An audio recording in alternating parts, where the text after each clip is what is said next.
अच्छा, ऐसा धोखा हमारे साथ किया, भोगोगे तुम। ये जो निकलता है ना, भोगोगे, ये अकाट्य होता है। क्योंकि किसी का भी हृदय, मान लो किसी भी जीव जंतु को आप कष्ट दें और उसका हृदय आह भर जाए, तो वो आह वज्र की लेखा तुम्हें भोगना पड़ेगा। वो आह किसी की ना लेना जिंदगी। कोई ऐसा कोई आह भर करके कह दिया तुम समर्थ हो, हम तो कुछ कर नहीं सकते, और अंदर से दुखी, फिर तुम्हारी सामर्थ्य काम नहीं करेगी, मिट्टी में मिला देगी। ऐसा नहीं कि आप जो कर रहे हैं कोई देख नहीं रहा, कोई हिसाब किताब नहीं, जो कर रहे हैं अवश्य में भोक्तव्यम। बहुत सावधान।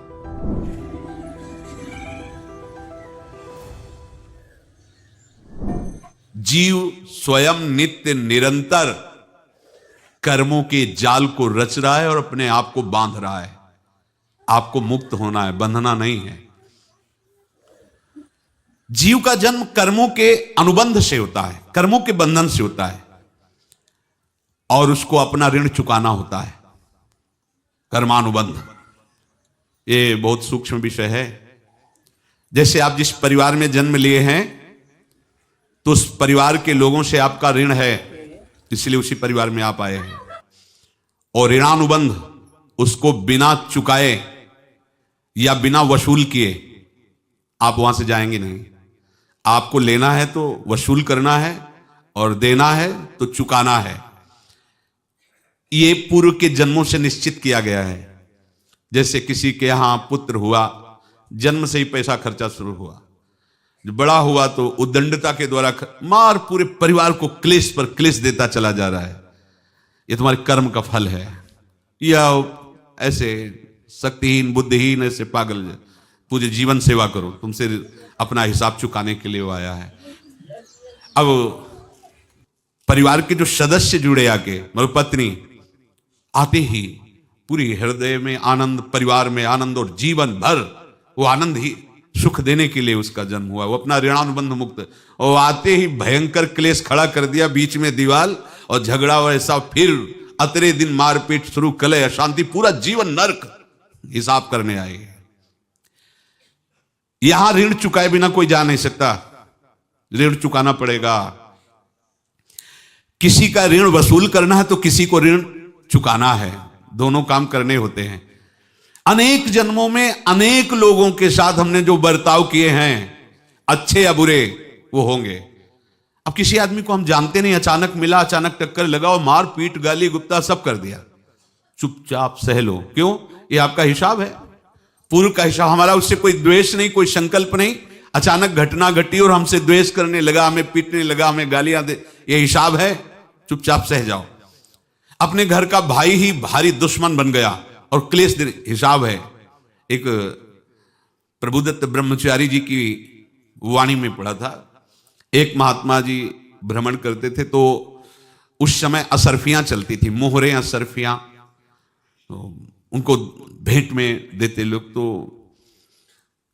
या तो ठाकुर सेवा में लगे तत्काल, या संत सेवा में तत्काल लगे, उसका संग्रह करके डोलना ये ठीक नहीं है बैरागी के लिए, सिद्धांत में ये ठीक नहीं है। तो जब 2, 4, 6, 8 ऐसे मोहरे हुई, तो उन्होंने विचार किया कि और भ्रमण करके जब काफी मोहरे हो जाएंगी, तो प्रयागराज में जब कुंभ पड़ता है, एक बार पूरे सब अखाड़े के संतों को, अलग अलग संप्रदाय सब संतों को बुलाएंगे और सबको पाएंगे। अब साधु है तो यही विचार करेगा, और क्या विचार करेगा। तो उन्होंने ऐसे डंडा बनवाया, बेंत, जो ऊपर से चूड़ीदार और भीतर पोला, और मोहरे उसमें डालते गए। और भ्रमण, जहां जहां श्रद्धालु भगत सबके यहां जाना और इच्छा रखना कि एक मोहर तो दे ही दे दक्षिणा में। कामना कोई भी हो वो बांधती ही है, ध्यान रखना। इसीलिए प्रभु जो चाहे वो करे, अपनी चाह नहीं रखनी चाहिए, अपनी चाह प्रभु की चाह में मिला देनी चाहिए। धीरे धीरे वो छड़ी भर गई, भ्रमण करने वाले महात्मा चूड़ी लगाई, इंतजार करते रहे। जब प्रयाग का कुंभ पड़ा तो चले। तो रास्ते में एक गांव में पूछा जाता है, जैसे कहीं रुको कि कोई श्रद्धालु ऐसा है जो संत सेवी है। तो कुछ लोगों ने बताया, हाँ एक परिवार है बहुत संत सेवी है, और आपको मिलाते हैं उनसे। हाँ ये महाराज, घर में रुका, खूब अच्छा हलवा पूड़ी पवाया, और जो घर के मालिक थे चरण दबाए। चरण दबाते दबाते उनकी दृष्टि पड़ी उस डंडे पे, इतना मोटा और ऊपर से कुछ चूड़ी सी भी नजर आ रही, इस डंडे में तो कोई रहस्य है ही है। अब महात्मा जी को खवा पिला के सुला दिया। महात्मा जी जब सो गए तो पत्नी से धीरे से कहा, वो डंडा लाओ बाबा जी का। डंडा, वो चूड़ीदार जो ही खोला पलटाया तो सैकड़ों मोहरे। ऐसे संत रोज पधारे भगवान, तुम आनंद हो जाए फिर क्या। पत्नी से कहा, नाप के कंकड़ लाओ। वो तो महात्मा जी तो खाए खीर पूड़ी, आराम से सो रहे। रात में पूरी प्लानिंग करके उसमें कंकड़ भर के चूड़ी लगाकर सिराने रख दिया, सारी मोहरें हटा ली। महात्मा जी आराम से छड़ी उठाए तो वजन पक्का। वैसे बड़े लोग चतुर होते हैं, पर ये नहीं जानते कि कर्म कितना भयानक होता है। और उनकी कोई संतान नहीं थी, पर धन में इतना प्रेम उनको था। बहुत सावधान। साधु महात्माओं के पास जो अर्थ है, गृहस्थी अगर आता वहीं से है, पर अगर उसको जोर जबरदस्ती या किसी छल कपट से, तो वो उसका विनाश ही करता है। आज तक का प्रमाण है। अब उनको ये भाव पता नहीं होगा, या पता होगा तो लोभ के कारण वो उसको मान नहीं पाए होंगे। महात्मा जी गए प्रयाग में, किसी अखाड़े पर रुके और वहां प्रार्थना की कि कल जो है संपूर्ण अखाड़ों का निमंत्रण किया जाए और सब संतों को भोग पवाया जाए और उनको दक्षिणा भी दी जाए। महंत ने सोचा कि बहुत बड़ा है तो उत्सव है, क्योंकि प्रयाग में कितने हजारों संत महात्मा सब। उनका महाराज बोरों इसमें चीनी और टीनों घी लगेगा, सब व्यवस्था। बोले आप मंगाइए, एक एक हिसाब हम करेंगे, हमारे पास सब व्यवस्था है। बोले कुछ तो पहले दे दो, वो इकट्ठे देंगे हम। उनको था कि अगर हम छड़ी खुला और दो चार मोहरे दी, किसी को पता लग गया तो गड़बड़ हो सकती। बोले हम भंडारे के समय आखिरी में सब कुछ आपको दे देंगे।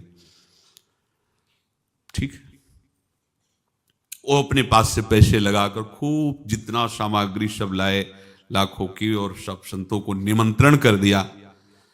संत जन निमंत्रित हो गए, भंडारा बन रहा है। तब वहां के महंत है और उनका देखो भंडारा भी बन रहा है, संतों को निमंत्रण। अब आप अर्थ की व्यवस्था कीजिए, क्योंकि इतनी बड़ी हमारी सामर्थ्य नहीं थी जितना हमने किसी तरह हमने व्यवस्था की। अब मुझे अर्थ चाहिए, तभी आगे की व्यवस्था बढ़ेगी। संतों को दक्षिणा देंगे और जिनसे अर्थ लिया उनको दे। देखो रसोई बन गई सब। उनका छत में विश्वास नहीं तो ये अभी चूड़ी खोली। उनको तो था ना कि मोहरे हैं, कंकड़। तो जैसे कितना उनको सदमा लगा होगा। हजारों संतों का निमंत्रण, रसोई बन, मतलब संत हो के छल कपट। तो उनका महाराज आपने तो हमारा नाश कर दिया, जो महंत थे। अब बताओ, रसोई बन गई, संत निमंत्रित हो गए, और आप ये कंकड़ दिखा रहे हैं हमको। आपने तो हमें बर्बाद कर दिया। हमारी इतनी सामर्थ्य नहीं थी, आप पहले बता देते। संत होकर ऐसा छल कपट।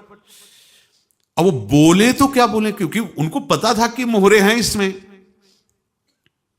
अंदर से उनका चिंतन गया उसी सेठ के पास। अच्छा, ऐसा धोखा हमारे साथ किया, भोगोगे तुम। ये जो निकलता है ना भोगोगे, ये अकाट्य होता है। क्योंकि किसी का भी हृदय, मान लो किसी भी जीव जंतु को आप कष्ट दें और उसका हृदय आह भर जाए, तो वो आह वज्र की लेख है, तुम्हें भोगना पड़ेगा। वो देखो भीष्म जी को भोगना पड़ रहा है ना। सांप को ऐसे धनुष की नोक से उठाया और बंबूल के कांटों के ऊपर फेंक दिया, कई दिन तक शेदा हुआ, वो आह भर करके मरा। तो आपको 6 महीने बाणों की सैया पर आह किसी की ना लेना जिंदगी में। कोई ऐसा कोई आह भर करके कह दिया तुम समर्थ हो, हम तो कुछ कर नहीं सकते, और अंदर से दुखी, फिर तुम्हारी सामर्थ्य काम नहीं करेगी, मिट्टी में मिला देगी।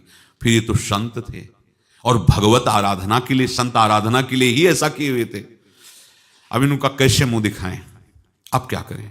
सुबह संत जन आएंगे, सबके बीच में हमारी कि देखो इन्होंने, अब क्या करें। गए और संगम में जाके छलांग लगाई, अपने प्राण त्याग दिए। अब उनके तो पास मोहरे थी और व्यापार बढ़ा, और 9-10 महीने बाद ही लड़का हुआ। अब तो उनको कि संत फलीभूत हो गया। देखो व्यापार चल रहा, लड़का नहीं होता था, लड़का भी हो गया। बड़ा आनंद छा रहा है। जब से वो प्रकट हुए और धन की वृद्धि शुरू हो गई। पढ़ाई लिखाई में उनके खर्चा हुआ सब, बस बीमारी शुरू हो गई उनके